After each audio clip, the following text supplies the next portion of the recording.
Boa tarde. E o sentido mais geral e específico ao mesmo tempo da paixão de Cristo. Em nosso mundo, muitas vezes acontecem catástrofes, acidentes, eu mesmo já vivi um, com familiares, mortes, situações tristes, e muitas vezes nessa hora, até na mídia, tem sempre a pergunta: e o que Deus faz com isso? Por que Deus decide essas coisas, se Ele é onipotente? Bom, Deus, Ele é onipotente e Ele é maior que nós. Essa história nós só temos a trilha por Ele deixar em revelação às pessoas na Bíblia, principalmente a revelação na pessoa de seu Filho Jesus Cristo. Isto que nós vimos hoje. Seu Filho Jesus Cristo, de mesma natureza, se rebaixou e assumiu a natureza humana, não como uma forma de humilhação, mas uma forma de amor. Amor por conta dessas situações. Ele quis demonstrar que Deus entende o que nós estamos passando. E Ele mesmo, seu Filho amado, tantas vezes declarado nos Evangelhos, passou por situação e talvez é chamada a pior dor que um ser humano poderia passar, foi o que Cristo passou, sendo crucificado e morrendo por meio da exiguidade, asfixia e hemorragia geral. Isso nós vamos ver mais para frente, não no caso de hoje.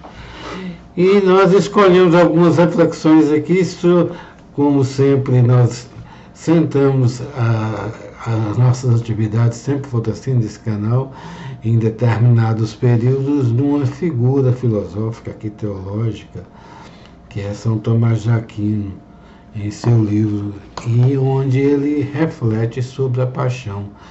Tem duas questões que ele coloca que faz-nos refletir. A primeira questão é: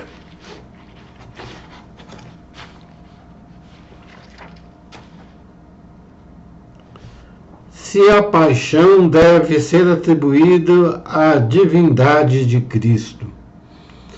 Nós, católicos e a grande maioria dos cristãos, acreditamos que Cristo, sendo Filho de Deus, tinha a mesma natureza divina, sendo Deus também. E aqui está perguntando se ele passou pela paixão por quanto era Deus. Vamos ver, segundo a esquematologia própria da Suma Teológica, né, algumas posições relatadas por São Tomás de Aquino. Primeiro, diz o apóstolo: se eles o conhecem, não crucificariam nunca ao Senhor da Glória. Ora, o Senhor da Glória é Cristo, na sua divindade. Logo, a paixão de Cristo deveria ser atribuída à sua divindade. E segundo, o princípio da salvação humana é a divindade segundo aquilo da Escritura, mas a salvação dos justos vem do Senhor. Se logo a paixão de Cristo não lhe pertencesse à divindade, parece que nenhum fruto podia produzir para nós. Terceiro, os judeus foram punidos pelo pecado de matarem a Cristo como homicidas do próprio Deus, o que mostra a grandeza da pena em que incorreram. Ora, tal não se daria se a paixão não fosse atribuída à divindade. Logo, a paixão de Cristo lhe pertencia à divindade. Mas, em contrário, diz Atanásio, o Verbo, enquanto Deus, é impassível. Ora, o impassível não pode padecer. Logo, a paixão de Cristo não lhe devia ser atribuída à sua divindade. Essas são algumas posições na época elencadas por São Tomás de Aquino. Vamos ver a sua solução. Como dissemos, a união entre a natureza divina e a natureza humana realizou-se na pessoa de Cristo, na hipótese e no suposto, permanecendo, porém, a distinção das naturezas. De modo que é a mesma pessoa e a hipóstase da natureza divina e da humana. Salva, contudo, a propriedade de um e de outra. Por isso, como dissemos, ao suposto da natureza divina foi atribuída a paixão, não em razão da natureza divina, que é impassível, mas em razão da natureza humana. Então, Cristo sofreu em razão da sua natureza divina, é por isso que nós explicamos aqui, para resgatar a natureza humana e resgatar o ser humano do estado de morte em que vive. Durante o período de tempo, principalmente depois de Cristo, começou-se a desenvolver, através da igreja, de padres e freiras, né, uma visão maior de humanidade que não só a visão bélica e estratégica de povos em conflito. Isso Cristo veio inaugurar. E inaugurou-se um novo tempo em que a preocupação com o ser humano, seu estado pessoal e sua vida integral passou a ser mais visualizada e mais aprofundada e estudada, o que gerou a medicina, gerou os avanços, o que nós chegamos hoje, em que já está se tornando até comum uma pessoa viver 100 anos, mas foi por conta da morte de Cristo deslocar todo o pensamento do Antigo Testamento e também da Idade Antiga, que era um pensamento belicoso, em que a pessoa valia enquanto soldado apenas, não enquanto uma pessoa comum, localizada.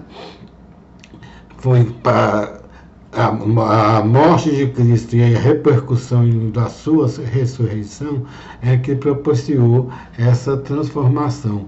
E Cristo só podia realizar isso mostrando que Deus tem pena de todos, inclusive dos judeus que eles falam aqui. Agora vamos para ler uma passagem sobre esse sofrimento de Cristo.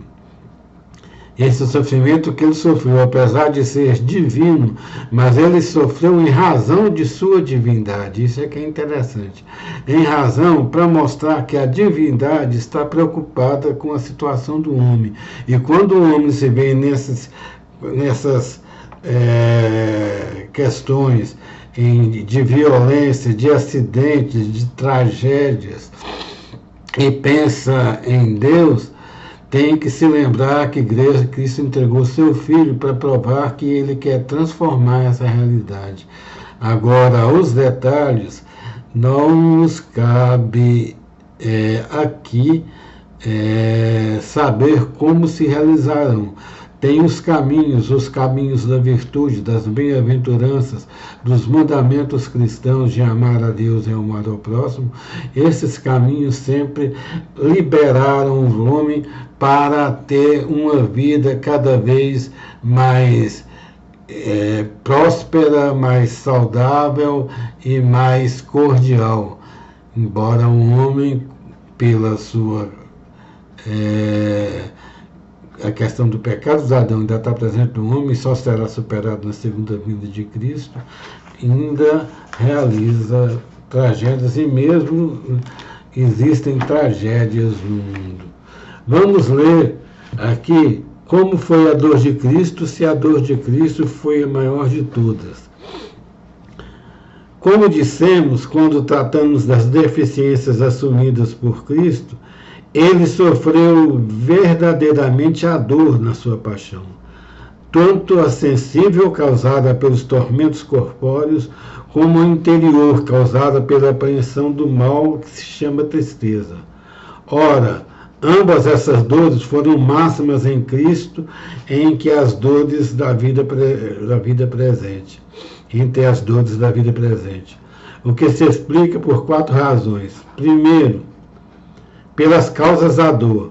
pois a dor sensível teve como causa uma lesão corpórea cheia de acerbidade, tanto pela generalidade da paixão, de que já tratamos, como pelo gênero mesmo, pois a morte da crucifixão é acerbíssima, quer dizer, é muito rigorosa, por serem trespassados em lugares, nervos, sobremaneira sensíveis, que são as mãos e os pés. Além disso, atravessou-lhe o lado. Além disso, o peso do corpo pendente continuamente aumenta a dor, dá câimbras, começa a dar, ao mesmo tempo que o sangue começa a se escoar, a fraqueza vai aumentando, é uma dor enorme. Ainda a diuturnidade, pois os crucificados não morrem logo, como os mortos pela espada. Quanto à dor interna, teve as mesmas seguintes. Primeiro, todos os pecados do gênero humano pelos quais satisfazia com seus sofrimentos foi estancado com a morte de Cristo.